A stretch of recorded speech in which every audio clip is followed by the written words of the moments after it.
Welcome to the Mike Litton Experience Podcast. Mike has over 31 years experience in real estate, finance, and investing. He's passionate about being a father, a teacher, a realtor, an investor, and a leader. Everyone has a story, and our passion is to help them tell it. And now, introducing the host of the Mike Litton Experience, Mike Litton. So what can you expect from the Mike Litton Experience? You can expect stories that will inspire, motivate, advice that will sharpen your focus, and expert information on real estate, finance, and market conditions. This is our second year of some real moisture, so it's cool. We needed it. So you graduate from UCLA. Yep. Where do you go? Well, so I started my business, Crowds on Demand, when I was still in school. Oh, okay. Okay. I didn't I realize was- that. Okay. So what year were you when you started it? I think I was a senior, but in my view, a junior because I wasn't done with school yet. So Gotcha. I took it's funny. So I basically took the minimum load I could possibly take every quarter. It was Gotcha. quarters at UCLA. So, Yeah. because I really wanted to engage and do a bunch of extracurricular work, have free time, but mostly just to do different jobs. So I always worked. Frankly, I think I spent too much money not to work. So I liked too many nice things to actually not work. So I worked most of the time. So I also really one of the things I really wanted to do at school was engage and actually learn something from every class. And when you're taking 4, 5 classes or whatever your sort of maximum load is, you're not learning. You're studying to the test and you're not enjoying it. Yeah. You're just So managing. exactly. I like to think, and I hope this is right, but I really think that still retain a lot of what I learned from every single class, right? And like if you ask me about Latin American politics class, I could tell you about import substitution industrialization, right? Like I still remember a lot of what I learned, Mhm. while I know a lot of people who probably got better grades than me and probably took more classes who probably don't remember as much Right. because they were pushing themselves to graduate quickly. I did sort of luck out at not having to graduate in 4 years because I ended up getting appointed to this board in college that gave me free tuition. There you go. So that was pretty cool. So that gave me a little more time to figure things out. Yeah. Um, and one of the things I wanted to figure out was what I was going to do, and I kind of came upon this idea. So it was basically the start of my junior year, but effectively my 4th year of Right. college. Gotcha. Um, So so that what made you start it? so a lot of the work that I did in college was political. So I got involved in volunteering and also getting paid to work on political campaigns. Like I worked on one of the first ones I did was work on Jerry Brown's 2010 um campaign for governor, Okay. which was just a very, very lean, very clever, but also sort of disorganized campaign. But, you know, you barely have to campaign when you have that level of name recognition, right? Right. No kidding. Uh, When you and used to be governor, right? Yeah. exactly. Well, actually, the part about that campaign, because I ended up really rising through the ranks, partially because it wasn't a super organized operation. But I remember one of the funniest, he was up against Meg Whitman, Yeah. the very wealthy, very poised businesswoman Mhm. uh, for that election. And she was spending, I don't know how much, A lot. but a lot on ads. And Jerry Brown kind of didn't really bother. He's kind of like Larry David. He's kind of like crotchety old man, like, Yeah. you know, but the one ad I remember that he did was she had this statement. She was like, back when I moved to California, everything was great. It was a land of opportunity. Business was thriving. And then it was just playing that ad. And it was like, who was governor then? Right. Jerry Right. That's the benefit of longevity, right? Right. So, Case uh, closed. but I remember actually working on that effort and other efforts is the people at the time who were running these campaigns were a lot of these guys who had come of age in the 60s, 70s, eras of a lot of activism, Right. right? Where getting thousands of students to come out was nothing, Mhm. right? Students were extremely engaged. There were no smartphones, there were no distractions. The protest was the life of the campus. Yeah. So for them, they would say, "Oh, Adam, you're uh coordinating the university outreach in Southern California. Why don't you bring 1,000 students out to this rally?" It's like, what? 1,000 students? Like, how on earth am I going to do that? Right. Right. Like, because at that time, it was no problem. Pass Yeah. out some flyers. Maybe they were like, well, why not offer free pizza? I was like, Right. this is a different era than Yeah. they were used to. But I noticed is okay, well, we rarely brought 1,000 students, I'll admit. But when we were even able to get, say, 10 people, 20 people to protest, um, especially it was more effective actually when we were protesting the opposition's rallies, Mhm. right? So instead of Whitman's holding a rally, it's protesters, immigrants protest Right. Whitman rally. It's students protest Whitman rally, right? So you change the whole narrative with 10 protesters. So, and I'm like, wow, I literally bought them the equivalent of like 100 grand plus in media coverage, right? Mhm. If you think about the value of earned media coverage and what they'd have to pay to advertise that, Right. right? But I'm getting paid basically minimum wage, or in some cases, $0, Right. right? So I was like, this seems like a kind of an opportunity because the best businesses in many cases are created when there's a disconnect between the demand for something and the value of that thing and the supply of that thing. Right. So in this case, Gap. with And you got to fill the gap. Yeah. exactly. So there was really this kind of need to turn out people. And in this kind of era that was so focused, or increasingly at the time, but more now, focused on social media and online activism, Yeah. actually turning people out was really hard. You'd have so many instances in all kinds of things where people RSVP, 1,000 people, 2,000 RSVP, and 10 show up Right. to the event, right? Which is just so not how the boomers saw it, right? Right.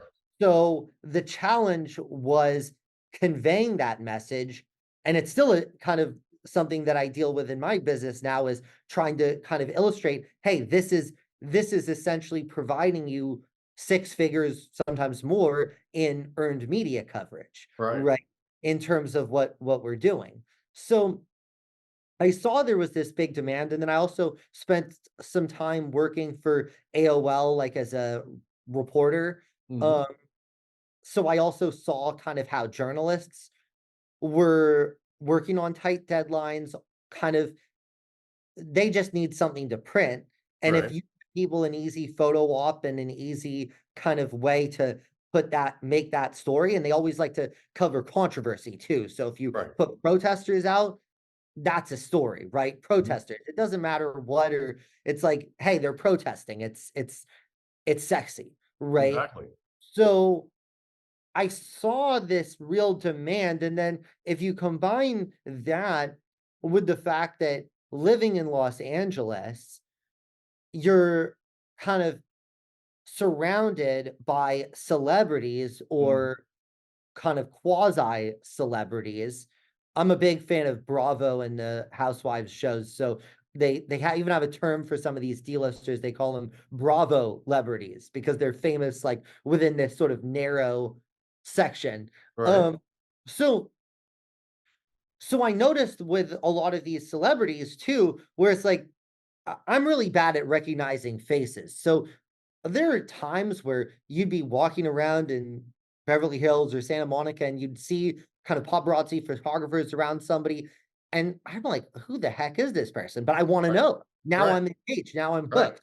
Right. So the sort of common thread throughout all of that, the campaigns, the journalism, the celebrities, is context is everything. Context is everything, right?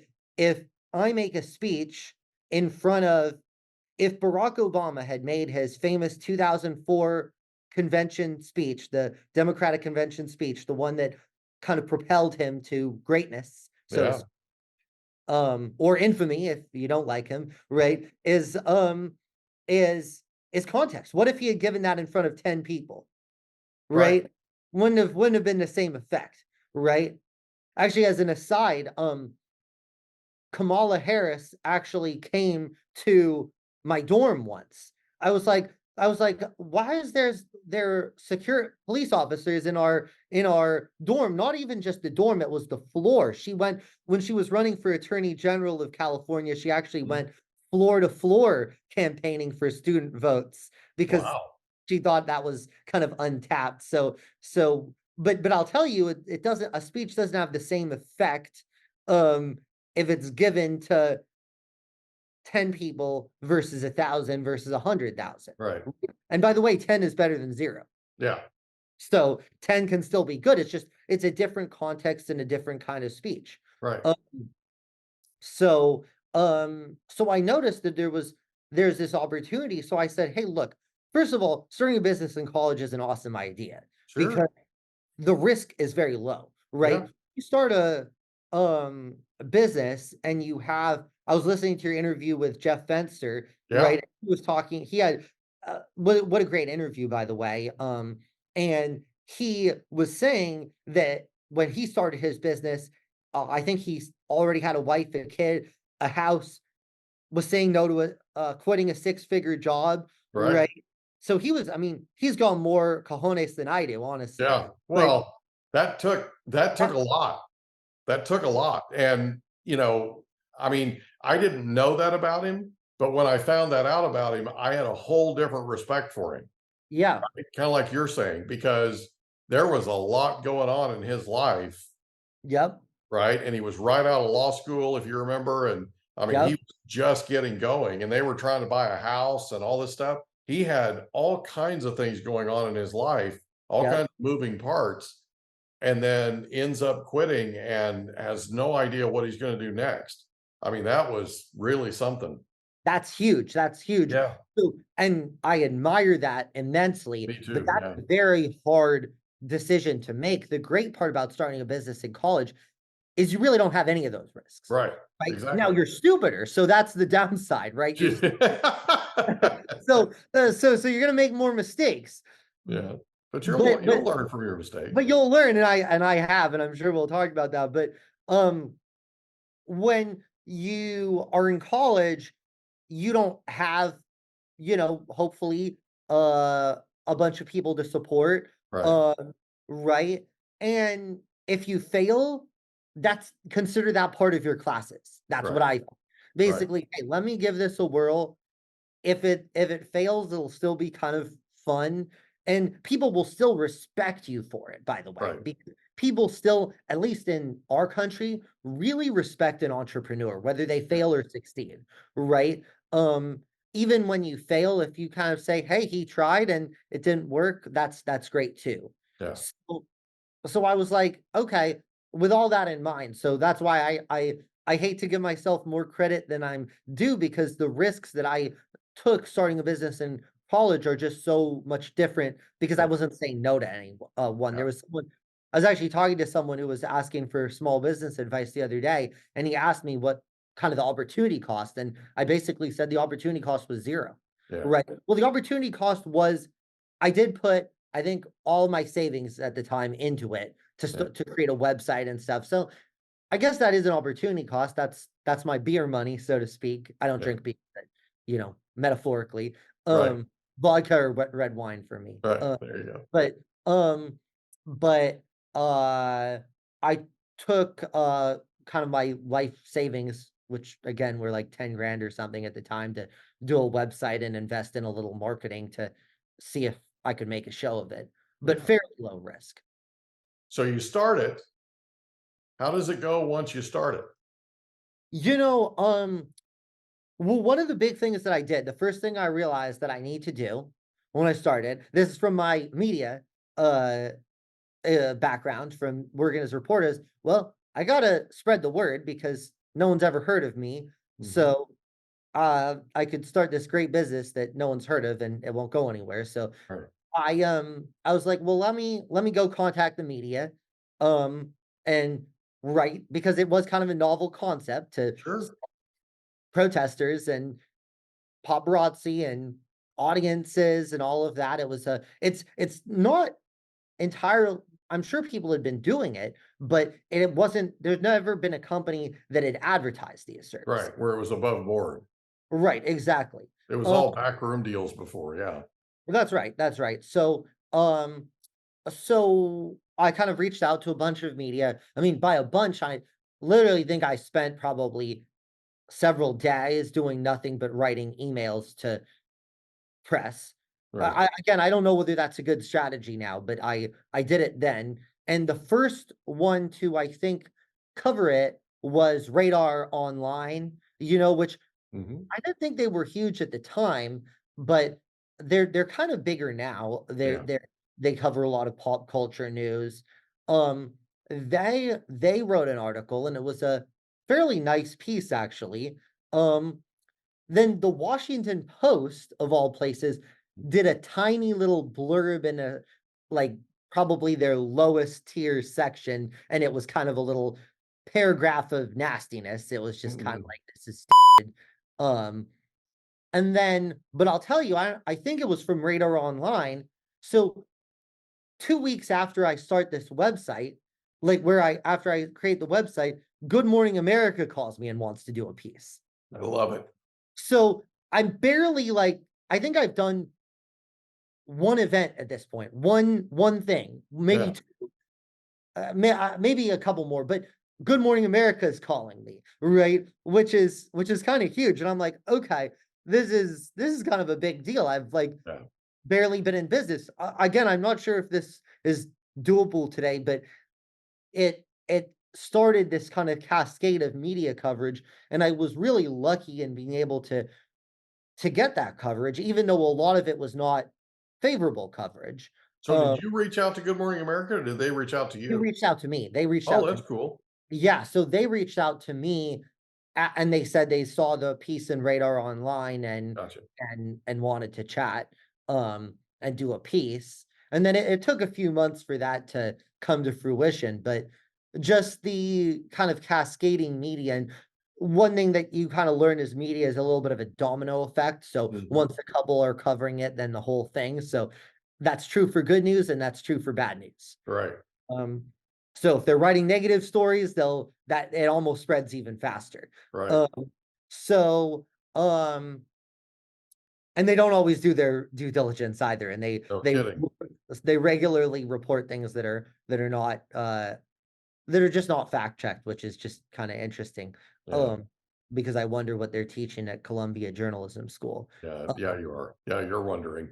Yeah, maybe I should enroll for a semester. Yeah. But so at any rate, they uh so I got that which really helped me because I wasn't in a position to invest in like a large scale advertising campaign. So Right. if they hadn't covered me, it wouldn't have gone anywhere.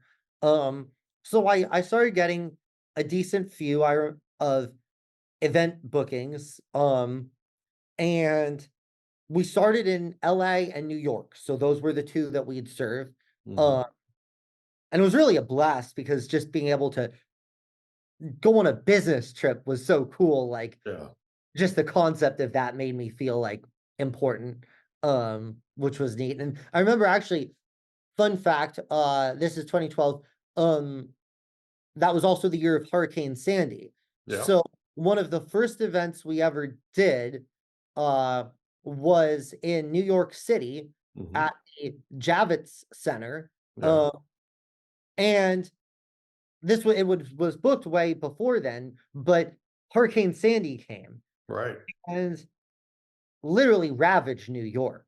Doesn't And Javits have a glass ceiling I think so. I think so. or I'm glass sure roof or whatever?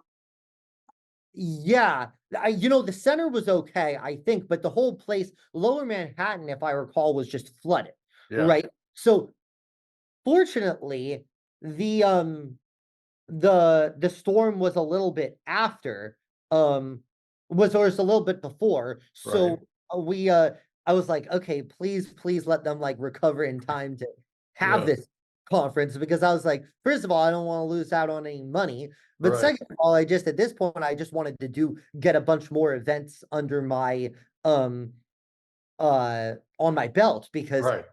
generally the more you do, the more you learn, the Mhm. more you get referrals, the more you do, Right. and so on and so forth. Right. So, fortunately, I my flight had gotten canceled, so I ended up arriving like the day of. I think I was nursing a kind of a fever at the time too, so I was kind of feverish. Arrived, instead of flying direct during the day, I was like a red eye through like Miami or something, because that's what Wow. I was rebooked on. I was like, oof, this is brutal, Yeah, right? no kidding. But you kind of, it's weird. Adrenaline has that effect on you that it can actually kind of get you in the groove. Yeah. So I remember meeting the crew, and I was like, I think it was 100-person event. It was a promotional event for a startup company at Adweek, Mhm. one of the big advertising conferences. Right. And I was like, we've got to get it together. Um, the other big lesson I learned at this event, I go in tangents, but the other big lesson I learned in that event, um, was never send group emails where anybody can reply all. That Right. that just that is just inviting a cluster, you know what? Because then Right. Yeah. somebody's like, "Oh, well, I thought it was then, and now the whole thing is just chaos." Too So much input. Yeah. that Right. was a crisis that had to be managed, because it was, I think, if it wasn't the first, it was like the second event we'd ever done in New York. Gotcha. Um, so we it's freezing cold, we're sleep deprived, the subway system is barely functional, Right. Because of the flood. Yeah. right? So people are taking buses, but there's sort of a high that you get when you see 100 people Mhm. out there. I bought them all McDonald's coffee in the morning, and I said, we're gonna do this, Right. right? We're fired up, we're ready to go, we're gonna do an amazing event, and we did. Yeah. So there's something about that perseverance of kind of worrying and then seeing the success come to life, Right. and not only that, but delivering and then some for our customer, Right. who made a ton of money due to this little event that we did, because they got so much attention at the Yeah. conference Obviously. including And the media. flood didn't hurt. Right. Right, exactly. That's cool, man. So you started so this is 2012, right? That's right. So if we go up to today, what's the number one thing you've learned? The number one thing I've learned in business. Owning this business for as long as you have, right? So you've been doing this now for 13 years? uh We hope you enjoyed another episode of the Mike Litton Experience. If you did, do us a favor, smash that subscribe button, tell your friends, family, and coworkers about our program, and wherever you get your podcasts, please leave us a rating. It helps us to connect with quality people just like you. And that's a wrap. Another episode of the Mike Litton Experience in the books. Reach out to Mike on Instagram at Litton Realty. Want to meet with Mike? Check out calendly.com/Rio760.